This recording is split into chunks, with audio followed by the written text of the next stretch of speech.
ये है SARS-CoV-2। ये कोरोना वायरस के परिवार का एक वायरस है। इसका नाम इसकी सतह पर ताज जैसी कीलों को देखते हुए रखा गया है। SARS-CoV-2 से कोविड-19 बीमारी हो सकती है, जिसका मतलब है कोरोना वायरस 2019। ये एक फैलने वाला वायरल संक्रमण है जो मुख्य रूप से हमारे गले और फेफड़ों को प्रभावित करता है। जब आप कोरोना वायरस के संपर्क में आते हैं तो आपके शरीर में क्या होता है? आखिर कैसे आपके शरीर में निमोनिया पनपने लगता है? और अगर कोई टीका होता तो वो कैसे काम करता? सभी वायरसों की तरह कोरोना वायरस भी जीवित सेल यानी कोशिकाओं को संक्रमित कर अपनी संख्या बढ़ाते हैं। चलिए करीब से देखते हैं। वायरस के अंदर आनुवांशिक सामग्री या जेनेटिक मटेरियल होती है जिससे ये अपने जैसों की संख्या बढ़ा सकें। वायरस के एक इंसान से दूसरे इंसान के अंदर जाते वक्त प्रोटीन की एक ठोस परत इस जेनेटिक मटेरियल को सुरक्षित रखती है। एक बाहरी कवर होने से ये वायरस कोशिकाओं की झिल्ली यानी सेल मेम्ब्रेन को संक्रमित कर पाते हैं। इस बाहरी कवर के अंदर से प्रोटीन के कणों की कीलें निकली होती हैं। कोरोना वायरस के लिए ये कीलें यहां दिख रही कीलों से कहीं ज्यादा बड़ी होती हैं। लेकिन किसी आम इन्फ्लुएंजा का वायरस और ये नया वायरस दोनों ही अपनी इन कीलों का इस्तेमाल एक चाबी की तरह करते हैं और आपके शरीर की कोशिकाओं में घुस आते हैं। यहां ये शरीर को आंतरिक रूप से प्रभावित करते हुए नए वायरस को बनाने में लग जाते हैं। जब एक संक्रमित व्यक्ति बात करता है, खांसता है या छींकता है तो वायरस की छोटी बूंदें आपके मुंह या नाक से होते हुए आपके फेफड़ों में जा सकती हैं। एक बार आपके शरीर में आने पर यह वायरस आपके गले, नाक और फेफड़ों की कोशिकाओं के संपर्क में आ जाएगा। वायरस की सतह की एक कील आपकी स्वस्थ सेल मेम्ब्रेन में किसी ताले पर चाबी जैसा रोल अदा करेगी। इससे वायरस आपके सेल में घुस आएगा। एक आम फ्लू वायरस आपके सेल की बाहरी परत से एक कवच बनाकर आपके सेल के केंद्र या न्यूक्लियस में जाता है, जो कि सबसे अहम हिस्सा होता है। इसके बाद वायरल कवच और मेम्ब्रेन मिल जाते हैं और सेल के न्यूक्लियस में प्रवेश कर लेते हैं।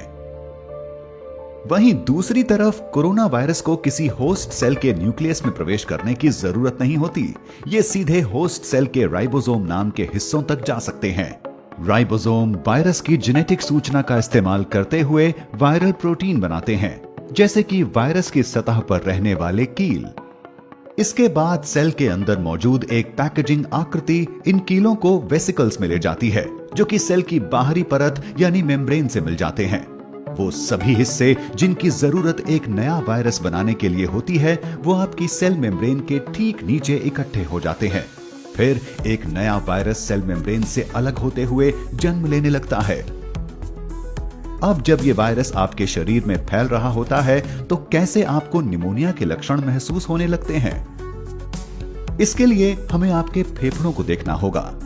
हमारे दोनों फेफड़ों में अलग अलग सेक्शंस होते हैं जिन्हें लोब कहा जा सकता है।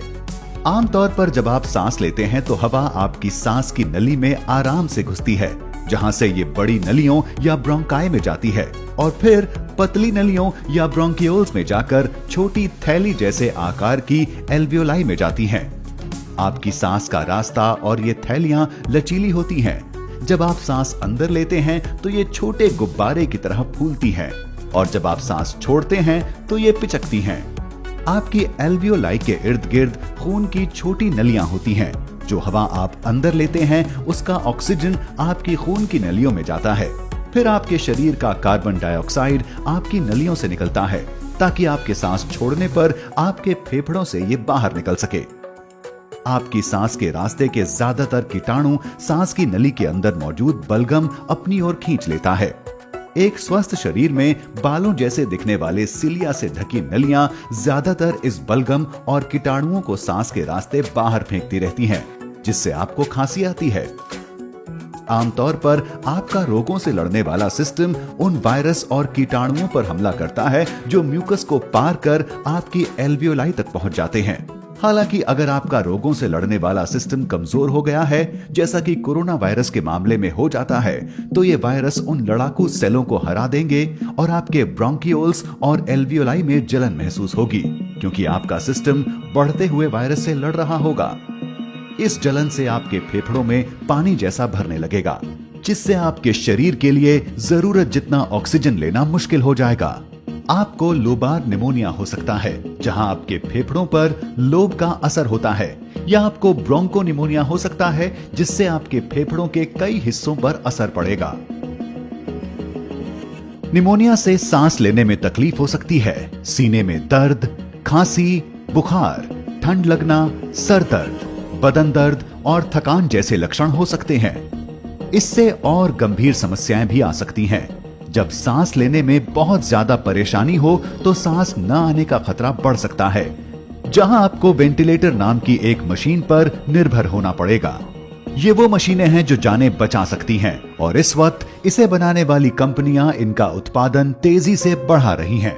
आप में ये लक्षण दिखेंगे या नहीं, ये कई बातों पर निर्भर करता है, जैसे कि आपकी उम्र या ये कि आपका स्वास्थ्य पहले से ठीक था या नहीं। जहां ये सब सुनने में डरावना है, वहीं एक सुकून की बात यह भी है कि कोरोना वायरस का टीका बनाने के लिए तेजी से कोशिशें जारी हैं। दूसरे कोरोना वायरस पर शोध से कई जानकार ये मानते हैं कि वो लोग जो SARS-CoV-2 के संक्रमण से ठीक हो चुके हैं, वो दोबारा संक्रमण से सुरक्षित हो सकते हैं। लेकिन ये धारणा बनाने के लिए सबूतों की जरूरत होगी, और शोध से ऐसा नहीं दिखाई देता। कोरोना वायरस के खिलाफ एक संभावित टीके को लेकर कई तरह की अटकलें हैं। इसमें एक आम धारणा यह है कि अगर इसी वायरस के कमजोर वर्जन के टीके लगाए जाएंगे तो इससे ये वैक्सीन आपके शरीर को इस वायरस से लड़ना भी सिखा देगी, और ये इतना कमजोर होगा कि आप इससे प्रभावित भी नहीं होंगे। कुछ ही हफ्तों में रोगों से लड़ने वाले आपके सिस्टम में मौजूद सेल एंटीबॉडी बना लेंगे, जो कि कोरोना वायरस या इनके कीलों के आकार वाले प्रोटीन से लड़ने में कारगर होंगे। ये एंटीबॉडी वायरस से जुड़ जाएंगे और वायरस को आपके सेल से जुड़ने नहीं देंगे। आपका इम्यून सिस्टम इसके बाद इन एंटीबॉडी से मिलने वाले सिग्नलों के जरिए वायरस से जीतने लगेगा। इसके बाद अगर आप असल वायरस से संक्रमित हो जाते हैं तो आपका शरीर इसे पहचान लेगा और इसे खत्म कर देगा। दूसरे शब्दों में, आपका इम्यून सिस्टम अब तैयार होगा। अब वैज्ञानिकों को जो वक्त लग रहा है वो इसके सबूत जुटाने में लग रहा है कि ये मुमकिन, सुरक्षित और कारगर होगा या नहीं। इस महामारी के दौर में टीके को बना पाना वक्त के खिलाफ एक दौड़ जैसा है। टीके के विकास की तरफ बढ़ते हर कदम में सालों नहीं तो महीनों का वक्त तो लग ही जाता है। एक इबोला के टीके ने 5 साल में तैयार होकर रिकॉर्ड तोड़े थे।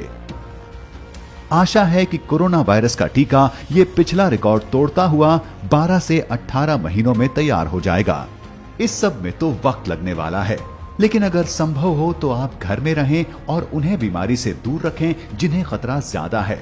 और हाँ, कम से कम 20 सेकंड तक अपने हाथों को जितनी बार हो सके धो लिया करें। अगर आप 1 साल तक ऐसा नहीं करते तो क्या होगा? इसके लिए देखें एक और क्या हो अगर।